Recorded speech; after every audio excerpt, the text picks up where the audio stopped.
제118차 최고위원회 회의를 개최합니다.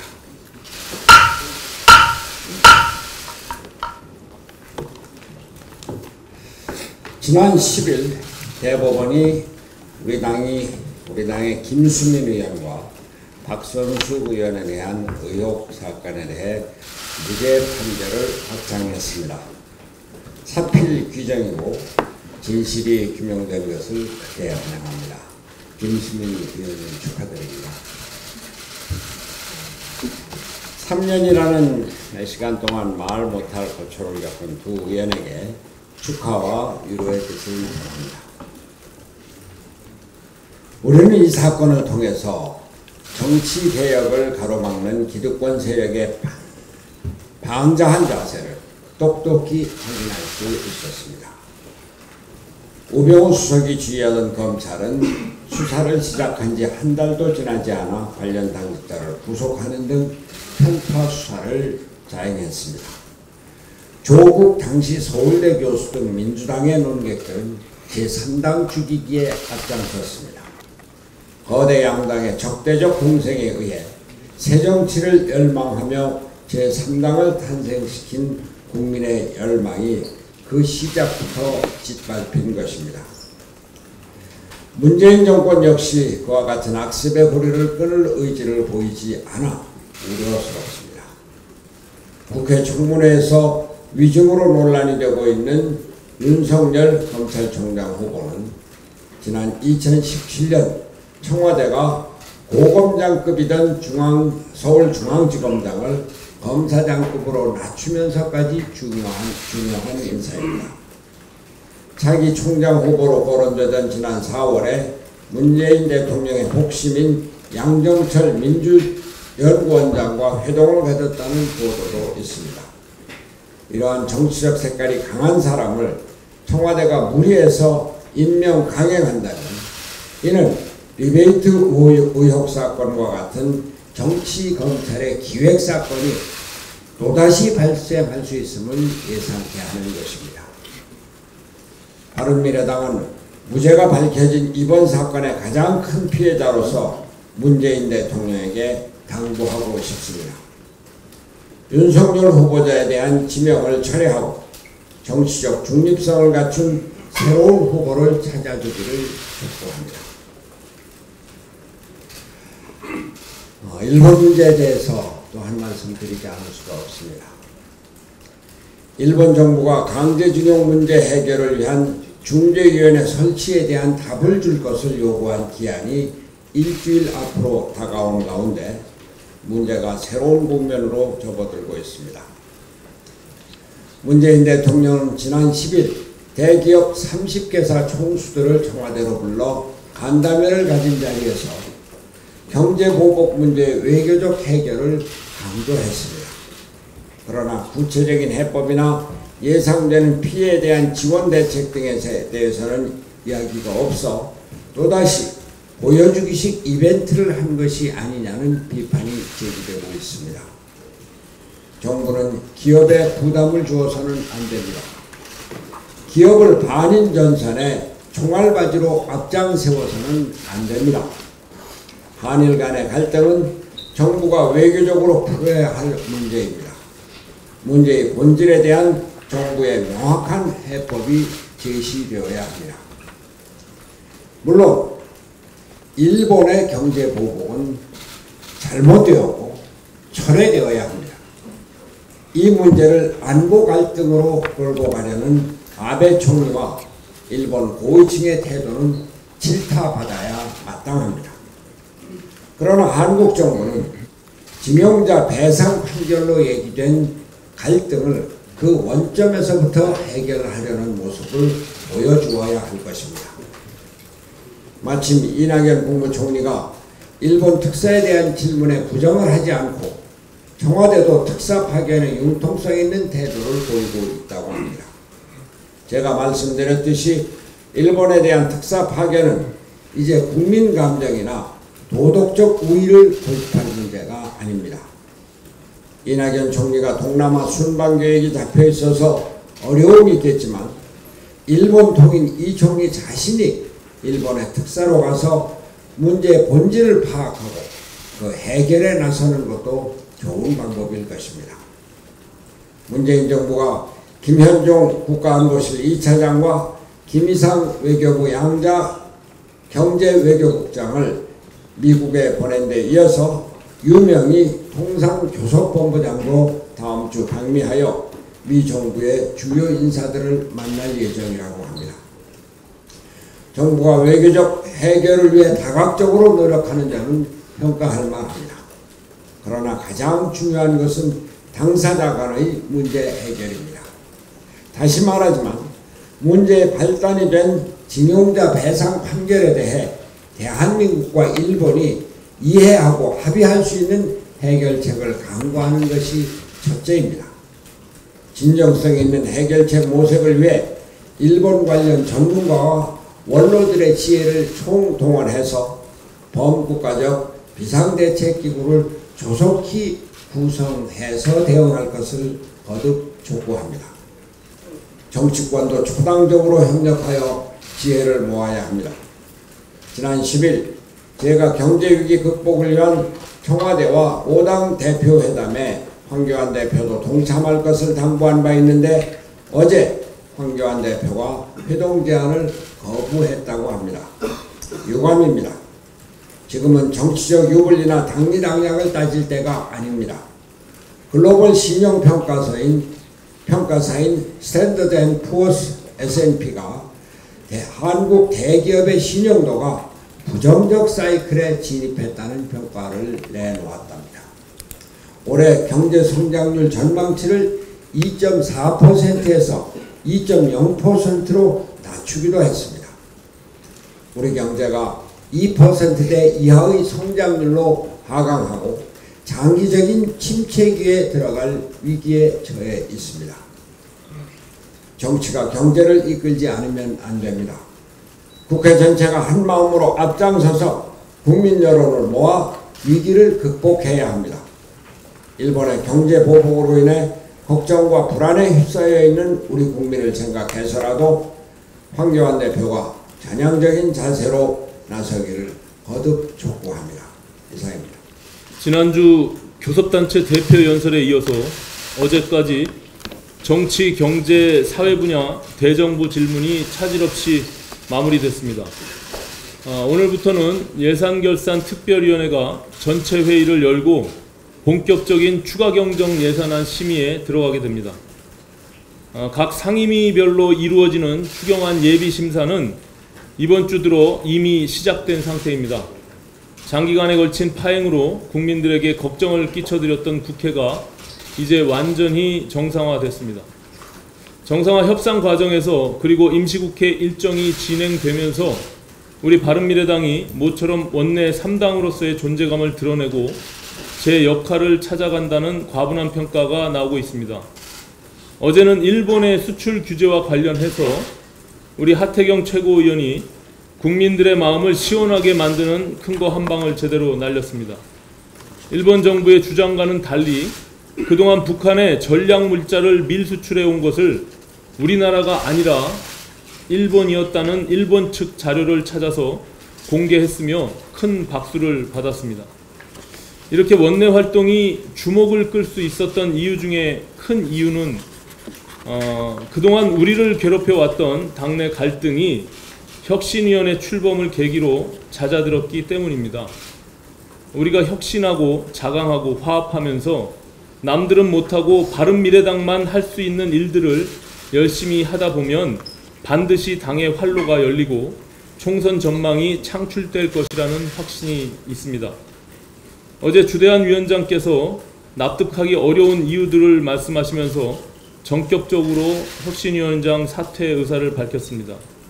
그간 혁신위원회에서 어떤 논의들이 있었는지는 모르겠지만 혁신위가 1차 혁신안을 의결한 직후 위원장이 사퇴 기자회견을 한 것은 혁신위가 스스로 내린 결정에 위원장 스스로 불복하는 모양새이기 때문에 몹시 유감스럽다는 말씀을 드리지 않을 수 없습니다.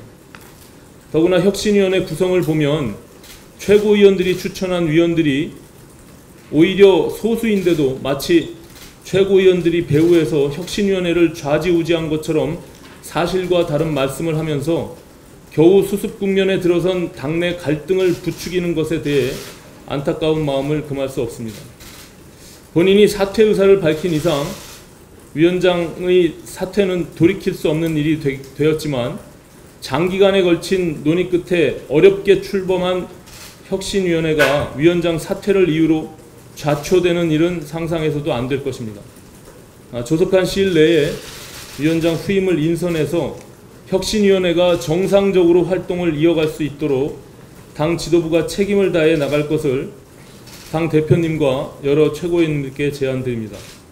어떤 경우라도 혁신, 자강, 화합의 대국민 약속은 지켜져야만 합니다. 문재인 정부 들어서 대통령이 국회 인사청문 보고서 채택 없이 임명을 강행한 장관급 인사만 지난 2년간 무려 15명입니다. 현 정권이 야당 시절에 불통 정부라고 그렇게 비난을 했던 이명박 정부는 5년간 17명이었습니다. 다음 달 초에 대규모 개각이 있다고 하니 이런 식이라면 문재인 정부가 이명박 정부 기록을 뛰어넘는 것은 이제 시간 문제입니다. 참고로 박근혜 정부는 4년 9개월간 10명이었습니다. 누가 더 국회를 무시하는 불통 정부인지 통계가 말해주고 있습니다. 국회 인사청문회 제도는 대통령의 자의적 인사권 행사를 견제하기 위해 삼권 분립 차원에서 도입된 제도입니다. 국회의 반대에도 불구하고 대통령이 임명을 강행하는 고위 공직자 수가 많다는 것은 그만큼 의회 민주주의가 후퇴하고 있다는 방증입니다. 문재인 대통령은 지금 인사청문회 제도를 무력화시키는 데 앞장서면서 민주주의를 후퇴시키고 있습니다. 대통령의 독선과 아집은 나라를 어렵게 만드는 것입니다. 문재인 대통령의 각성을 촉구하는 바입니다. 사실상 방금 전에 오신환 원내대표께서 말씀하신 것처럼 혁신위 활동을 통해 당의 지도체제 및 혁신에 관한 부분은 매우 공정하고 또 중립적인 상황 속에서 다룰 수 있도록 의결한 지 채 한 달이 지나지 않았습니다. 그럼에도 불구하고 첫 번째 혁신안이 의결되어 이제 최고위로 상정되기 전에 주대환 혁신위원장께서 돌발적으로 사퇴한 것에 대해서 저는 상당히 의아하고 또 우려스럽습니다. 사실 당의 젊은 정치인들이 본인의 의견을 피력했을 때 계속 그 밥상이 엎어지는 상황들이 발생해서는 안 됩니다. 이미 당내 갈등을 겪으면서 바른 토론 배틀로 선출되었던 당의 부대변인단 일부가 청년임에도 불구하고 지도부의 입장과 다른 이야기를 했다고 해서 해촉되었다가 다시 재선임되는 일도 있었습니다. 그리고 이번에도 혁신위원회에서 바른미래당에서 가장 그래도 인정받는 40세 이하의 젊은 위원들로 혁신위원회를 구성했는데 민주적인 절차로 표결에 따라서 혁신안을 의결하자마자 그것을 사실상 물리적으로 저지하기 위한 위원장 사퇴가 이루어졌다는 것에 상당한 우려를 금할 길이 없습니다. 그리고 어제 위원장께서 사퇴하시면서 검은 세력 등의 언급을 한 것은 상당히 부적절한 언급이었다 이렇게 생각합니다. 이번에 혁신위원회를 선임하는 과정 중에서 혁신위원들은 개파를 막론하고 합의를 통해서 사실상 임명되신 분들이기 때문에 그런 발언을 하시려면 과연 검은 세력이 누구인지 명백히 밝히셔야 하고, 저는 또 주대환 위원장께서 의결하신 이후에 절차적 문제점을 사후에 꺼낸 것은, 그리고 하루가 지나서 그 다음날 꺼내셔서 사퇴하신 것은 저는 그거야말로 다른 방향에서의 검은 세력이 개입한 것이 아니냐라는 우려를 하고 있습니다. 앞으로 혁신위의 중립적인 활동을 위해서 위원장을 하루빨리 재선임하여 혁신위 당의 혁신 작업을 마무리할 수 있도록 해야 합니다. 그리고 이미 1차 혁신안은 적법한 절차로 기가결되었기 때문에 저희가 당헌당규에서 혁신위원회 운영 규정에 따라 오늘 최고위원회에서는 그 1차 혁신안에 포함된 내용들을 의결을 통해서 공표해야 할 것으로 생각됩니다. 만약에 이것이 제대로 진행되지 않을 경우에 언론인들도 보시겠지만은 국민들은 지난 한 달간의 혁신을 위한 바른미래당의 어려운 합의와 노력이 사실 누군가의 정치공학적인 시간 끄기 작전이었다는 의심을 지울 수 없을 겁니다. 그렇기 때문에 오늘 큰 무리 없이 절차대로 이것이 진행되었으면 하는 바람입니다. 주대한 위원장의 사태는 정말 안타깝습니다. 다 아시다시피 주대한 혁신위원장은 손학규 대표님께서 추천하신 분입니다. 저희들은 우리 당의 사정을 잘 아는 정병국 의원님을 추천을 했었고, 하지만 서로 우기다 보면 아무 일도 못하기 때문에 저희 최고위원들이 대승적으로 합의를 했습니다. 다행히 주대한 위원장님은 40세 이하의 기성 정치에 물들지 않은 우리 혁신위원들을 모아서 혁신위원회를 꾸렸습니다. 그래서 사실 기대를 많이 했습니다. 그리고 실제 혁신위원들도 열정을 가지고 임했고, 주대한 위원장님도 그렇다고 저는 생각을 했습니다. 이 제안도 사실 혁신위원회 위원들에게 안을 제안을 해보라고 했고, 거기서 올라온 안을 가지고 새벽까지 토론을 했다고 들었습니다. 이 자리에는 주대한 위원장님이 같이 했었고요. 같이 결론을 냈었습니다. 그런데 새벽부터 사태를 결심하기까지 몇 시간 동안 무슨 일이 있었는지 모르겠습니다. 알고 싶습니다. 울산시당 간담회에서 우리 손학규 대표님이 손학규 대표님과 유승민 의원님, 안철수 전 의원님이 같이 손을 잡고 다니면 5% 우리 지지율이 10% 갈 건데, 이렇게 이제 분란을 일으킨다는 말씀을 하셨는데요. 그렇다면 5%에서 10% 그렇게 갈 수 있도록 손학규 대표님이 노력을 하셔야 됩니다. 어떤 안유 같이 손을 잡고 하려고 노력을 하셨는지도 잘 모르겠고요. 그리고 그거는 굉장히 아니란 생각이 아닐까 생각합니다. 만약에 그렇다면 우리가 혁신위를 하지 않고 그 노력을 해야죠. 하지만 그게 안 되기 때문에 저희들이 혁신위원회를 한 것입니다. 그리고 혁신위원회에서 우리 젊은 위원들이 우리 당의 개혁을 위해서 필요한 안건을 올려서 토의를 하고 결론을 낸 겁니다. 이 안건은 오늘 최고위원 회의에서 꼭 다뤄줘야 되겠습니다. 그리고 그 혁신위원장 문제는 손학규 대표님이 이 부분에 대해서는 책임을 지셔야 합니다. 우리 정치에는 책임 윤리가 있습니다. 그리고 다음 추후의 일은 우리가 최고위원회에서 결정을 해야 되는데, 혁신위원회가 젊은 혁신위원들이 열정을 가지고 하는 이런 일들에 우리 기성세대들이 찬물을 끼얹어서는 절대 안 된다고 생각합니다. 그렇기 때문에 오늘 혁신위원회, 오늘 안을 최고위원회에 의해서 다뤄줄 것을 부탁드립니다. 이상입니다. 혁신을 하겠다고 했던 혁신위원장이 혁신안을 거부하고 사퇴를 해버린 것은 초유의 사태입니다.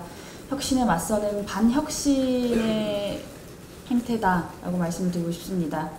청년들이 중심이 된 혁신위에서 만들어낸 혁신안은 정상적인 절차를 거쳐서 만들어진 것이었습니다. 타성에 젖지 않고 계파에 휘둘리지 않는 청년들이 합의한 혁신안, 이것이 혁신이 아니면 무엇이겠습니까? 혁신위원장의 머릿속에는 계산된 답, 선주문을 받아놓은 메뉴를 갖고 있었던 것은 아닙니까? 우리 최고위가 혁신위를 꾸리며 요구하고 기대했던 바는 젊은 정당, 바른미래당에 어울리는, 또 바른미래당답게 완전히 새롭게 거듭나기 위한 혁신안이었습니다. 넘치는 패기와 열정, 그리고 상상력을 원했던 것입니다.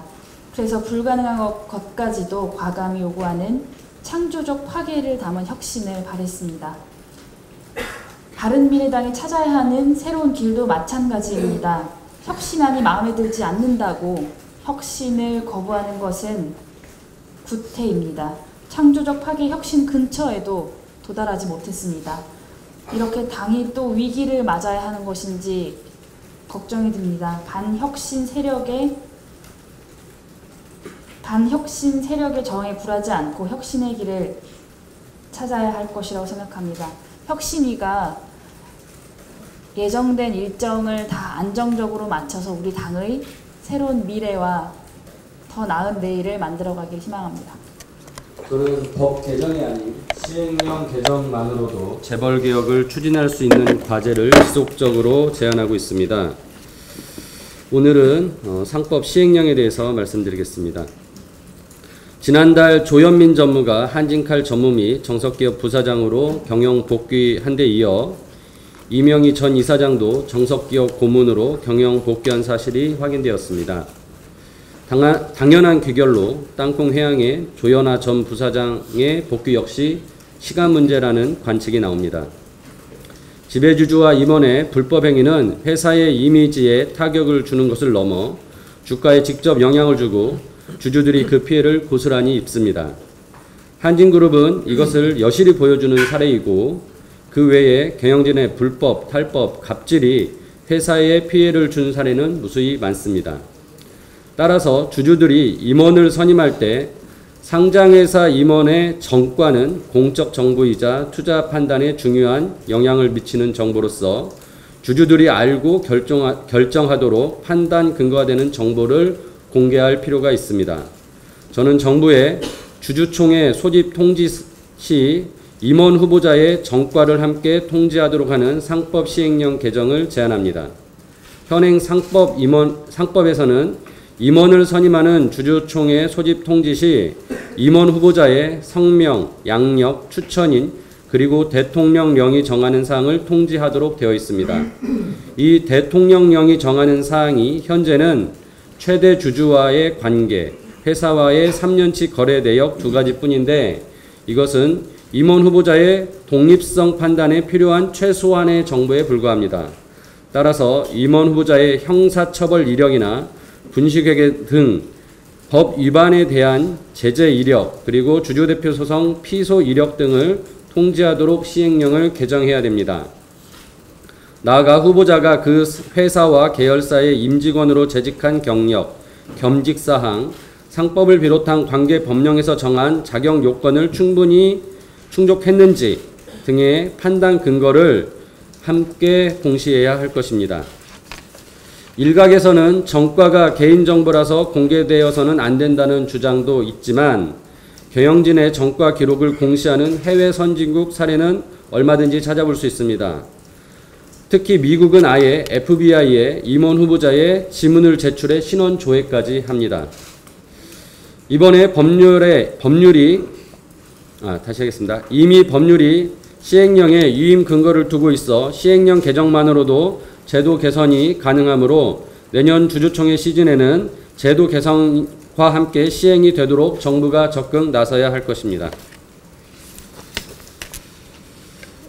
어제 최저임금위원회가 최저임금을 결정했습니다. 내년 적용될 최저임금이 올해보다 2.9% 오른 시간당 8,590원으로 결정됐습니다. 최저임금 인상의 속도 조절은 다행스러운 일입니다. 또한 최저임금위원회가 사용자 측 위원이나 근로자 측 위원 어느 한쪽도 퇴장하지 않고 파행이 없이 장시간의 마라톤 심의 끝에 표결로 의결한 점도 다행스러운 점입니다. 이제 공은 노동부 장관에게 넘어갔습니다. 이의제기, 재심의, 고시 절차가 남아 있습니다. 정부의 현명한 대응을 기대합니다.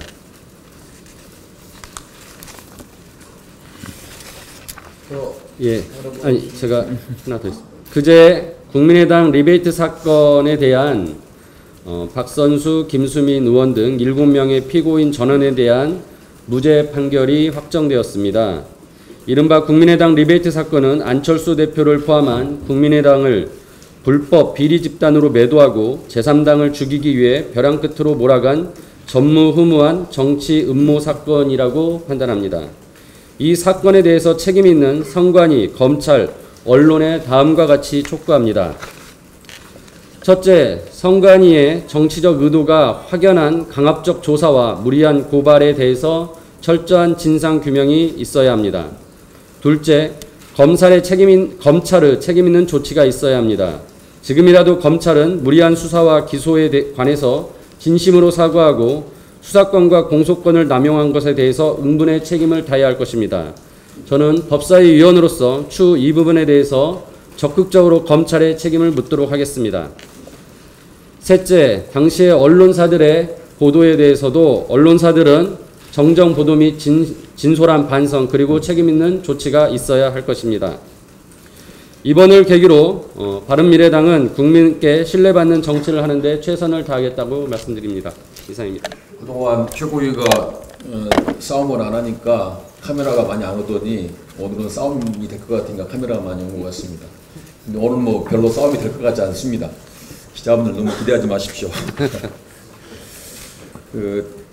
주대한 혁신위원장의 사퇴 소식에 안타까움과 당혹감을 느꼈습니다. 주 위원장께서는 혁신위에서 바른미래당의 총선 승리를 위한 미래 비전과 전략을 만들기를 바랬지만 혁신위가 계파 싸움의 대리 전장화되고 있다고 판단하고 사퇴를 한 것으로 보입니다.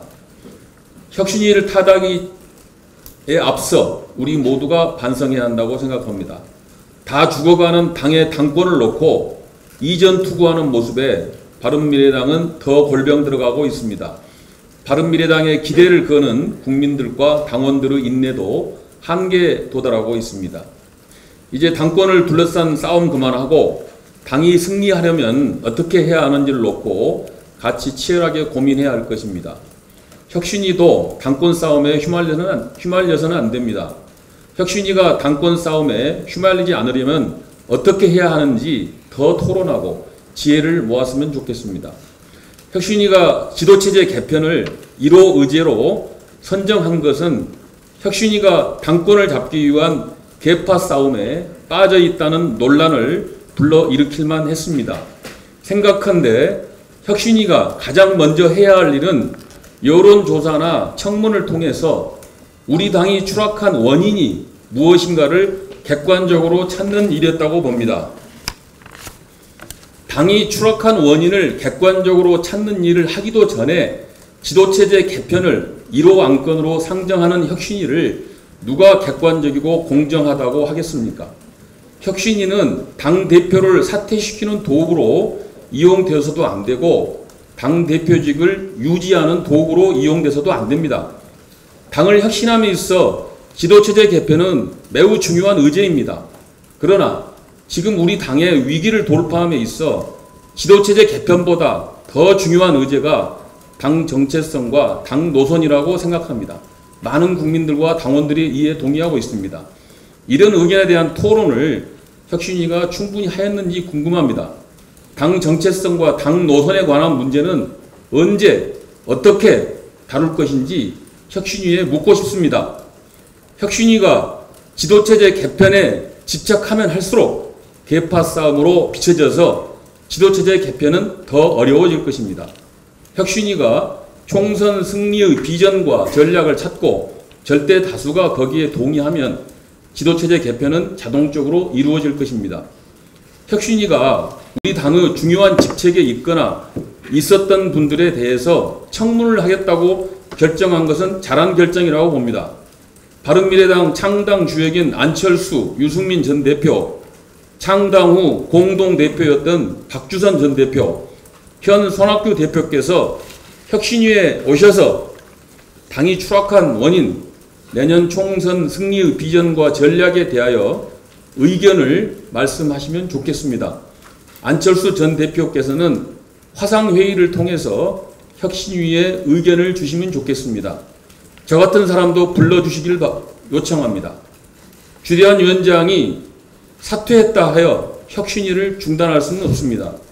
빠른 시간 내에 새 혁신위원장을 임명하여 혁신위를 다시 정상 가동하여야 할 것입니다. 혁신위가 객관적이고 공정한 방법을 통하여 다수가 동의할 수 있는 혁신안을 제시해 줄 것을 기대합니다.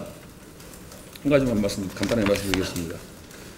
의병이 나서지 않도록 문재인 정부의 관군이 잘해야 할 것입니다. 임진왜란으로 흔히 알려진 조일전쟁에서 조선의 백성들이 크게 고통을 받았던 중요한 이유의 하나는 전쟁 초반에 관군이 너무나 무능했기 때문입니다. 관군이 유능하게 외국을 상대로 잘 싸웠다면 굳이 의병들이 나서지 않아도 됐을 것입니다. 문재인 정부가 관군입니다. 관군이 분발하고 승리해야 백성들이 편안하게 생업에 종사할 수가 있습니다. 그리고 백성들이 편안하게 생업에 종사해야 우리가 더 이상 그 어떤 외세도 두려워하지 않는 진정한 부국 강병의 꿈을 이룰 수가 있는 것입니다. 문재인 정부와 더불어민주당은 자신들이 관군임을 한시도 잊지 말아야 합니다. 적군을 물리치고 국민을 돌보는 일이 관군의 기본적 책무임을 늘 염두에 둬야만 합니다. 이번 한일 경제전쟁은 장기전이 될 것 같습니다. 문재인 정부는 책임감을 갖고서 일본과의 경제전쟁에 임해야 합니다. 문재인 정부는 일본과의 경제전쟁에서 최전방 자리에 서야만 합니다. 기업과 국민들을 전방에 내세우고 정부는 비겁하게 후방에 남아서는 안 될 것입니다. 우리도 이제는 외세와 가장 앞장서 싸우는 정부와 정치 지도자를 보고 싶습니다. 이상입니다.